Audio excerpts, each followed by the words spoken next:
Welcome back, YouTube. Thank you for returning to my channel. So today I want to talk about the upcoming UFC 309 Jon Jones versus Stipe Miocic. But more specifically, I want to get into the talk about Jon Jones ducking Tom Aspinall. All right. And it's not going to be long, but I do want to say that I am a big UFC fan. I watch UFC every weekend, even when they're boring cards. I try to keep up with it as much as I can.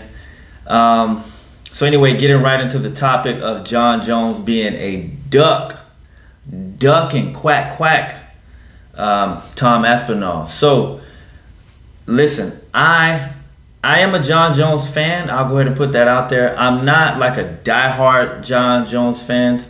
I'm not gonna make excuses for anyone that is clearly behaving in a way. So let me just go ahead and say that I agree with everyone that is saying that Jon Jones is ducking Tom Aspinall. But I feel like he has a really good reason for doing so. Now, hear me out, all right?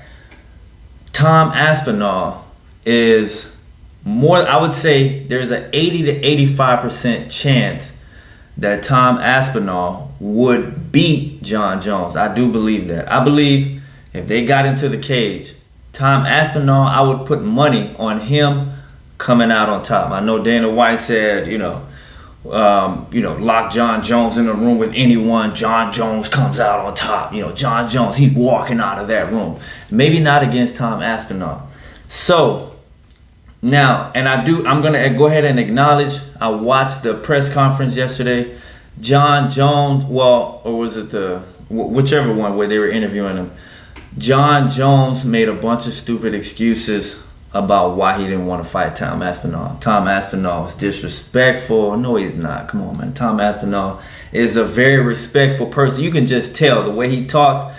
All of his fights leading up to where he is now, he has never been disrespectful really with anyone. He mentioned that it's not like something that's going to contribute to his legacy. But then he went on later to mention how he would fight maybe Jamal Hill at like 230 or something, and that maybe he would fight Derek Lewis. I mean, come on, Jon, like, you really got to tighten up. You know what I mean?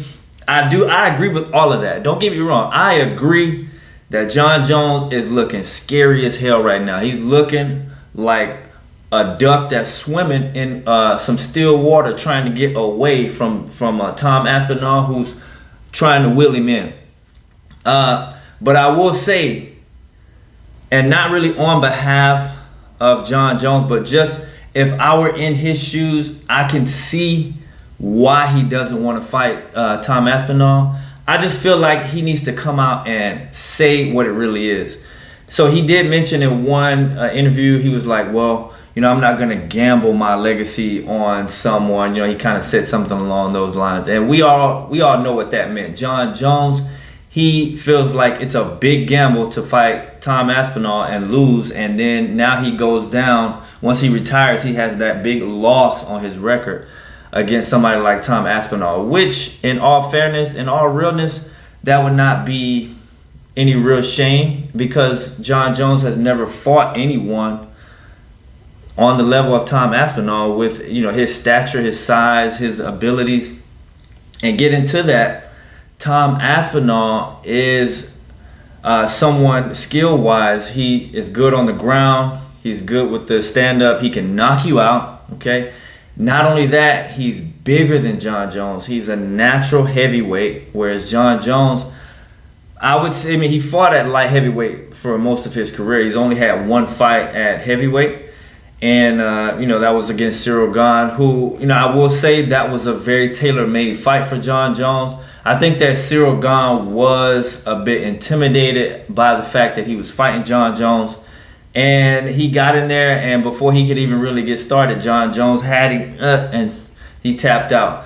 So I do feel like Jon Jones picked the right opponent to go in there and become heavyweight champ. So here's my opinion on this, though, the whole thing. I'm not going to go too much rambling on with that. What I basically want to say is, what John Jones needs to say is that he never intended. Sorry, that was my phone. He never intended on defending the heavyweight belt and running through the heavyweight division when he became heavyweight champ.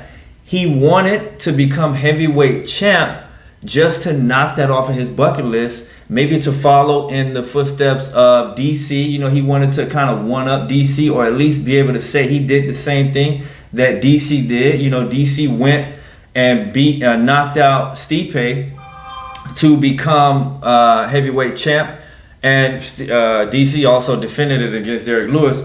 But I think, you know, maybe he wants to kind of be able to say that he did the same thing that DC did, and then now he's fighting the same opponent that DC fought to get the belt. He's defending the belt against Stipe Miocic, and you know, that's another thing I'm going to get into. But yeah, I think John Jones needs to just say, listen, becoming the heavyweight champion was a goal of mine, but defending the belt and running through the entire heavyweight, like being a dominant heavyweight champ, that was not the goal.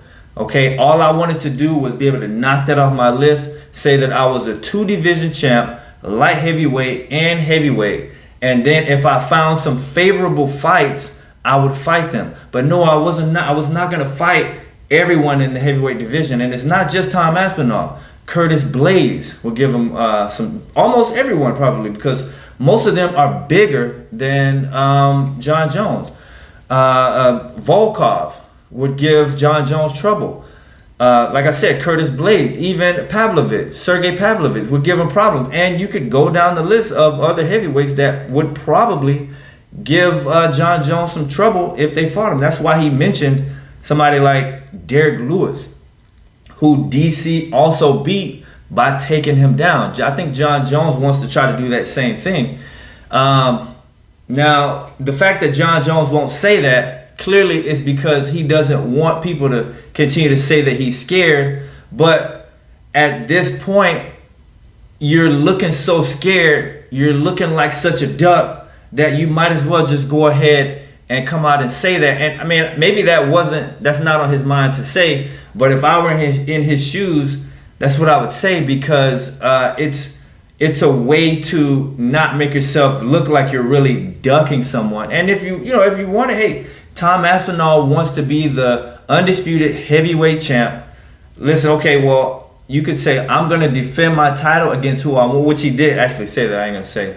He did say that he would vacate the belt for Tom Aspinall so that he could become the undisputed, which is honorable, I'll say. But he should just go ahead and say, like, all right, that was never my intention to be able to say that I could have another run through a few more opponents at heavyweight. I ran through opponents at light heavyweight. I'm 37 years old now.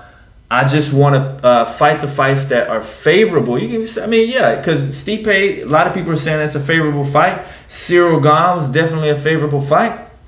He mentioned Alex Pereira, a favorable fight. Derek Lewis, a favorable fight. Jamal Hill, a favorable fight. Okay, so he's basically saying, without saying, I only want to fight people that I think I can beat. He needs to just come right out and say that. All right, now I'll give a quick prediction. I do believe that John Jones is somehow going to beat Stipe. I think it's going to be closer than what most people are assuming, though.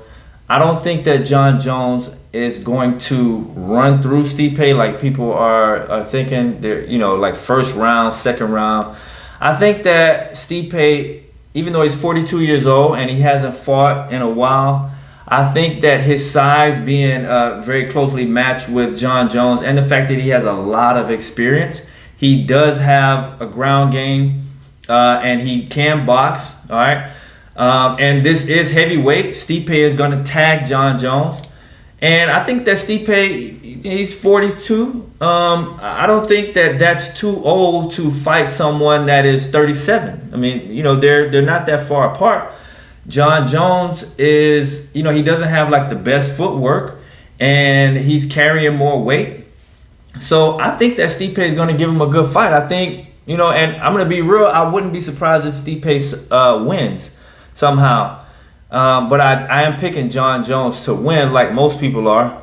But I do think it would be crazy. Listen, if Stipe beats John Jones and then calls out Tom Aspinall, I'm telling you, that is what I'm predicting. If Stipe wins, I'm predicting that Stipe calls out Tom Aspinall. He gets up on the mic. He's like, hey, Tom Aspinall, John Jones might have been ducking you, but I'm not. I'm the heavyweight champ. Let's run it. You know what I mean? I think I think Stipe would fight Tom Aspinall too. I think that, Tom Aspinall would win, but Stipe would have the balls to get in there with him, though.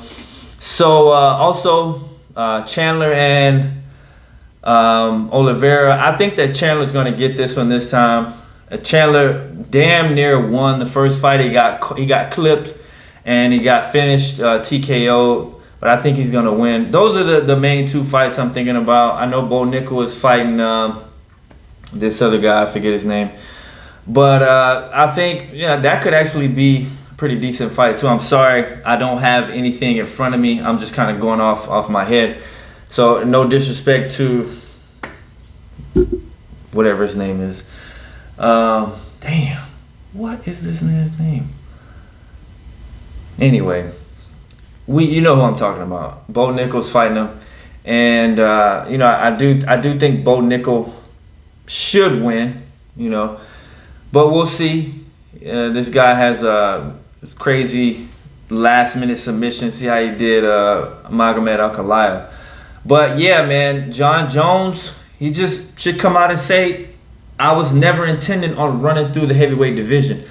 Those guys at heavyweight are too big for John Jones to just run through and defend, especially somebody like Tom Aspinall. It's not realistic. He is ducking. I do agree with that. He is ducking, but I do believe he's ducking for good reason. I wouldn't want to get beat on the tail end of my career by somebody that's I'm not going to say he's necessarily up and coming. He's the interim champ, but he's much younger. He's got a lot more years to fight.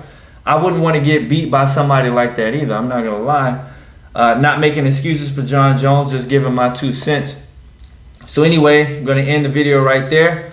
Make sure you like the video, subscribe to the channel, and leave a comment. Thank you once again for coming back to my channel. Until next time, I will see you all soon.